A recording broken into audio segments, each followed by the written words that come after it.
Welcome. In front of me is a Samsung Galaxy S24, and today I will show you how we can boot this device into recovery mode. So to get started, you will need to grab a cable that you have plugged into your computer and then simply connect it to your phone. Now that being said, it does need to be connected to computer specifically and not to like an outlet for your charging braid. Anyway, once you connect it, it will give you this pop-up, allow access to phone data. You can completely ignore this, it's not important. From there, swipe down, select the power button and choose power off.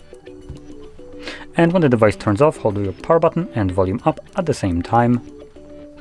After a couple seconds, you should see the Samsung logo show up on a screen. And after a moment of seeing the logo, you should also see the Galaxy show up under that, at which point you want to let go of the power button. Now, if for some reason the Samsung logo doesn't show up right away, you can let go of these and start holding them again. There we go, so Samsung, then there's the Galaxy, so you can let go of the power button. And after a moment, we should have our recovery mode visible. There we go. We can also unplug the device. The cable was only needed to get us here. Anyway, in this mode, we will need to use the volume buttons to navigate either up or down, depending on which one you press. And power button will be used to confirm whatever is selected. Now going over the options right here, they are shrinking year by year.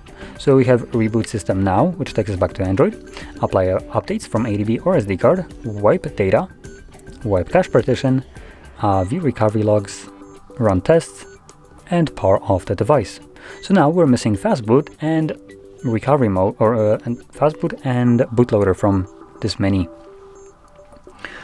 So anyway, I'm gonna stick with the first option, confirm it, and like I mentioned before, this will now bring me back to Android.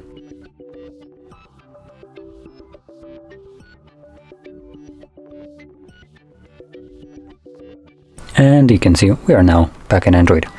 So if you found this video helpful, don't forget to hit like, subscribe, and thanks for watching.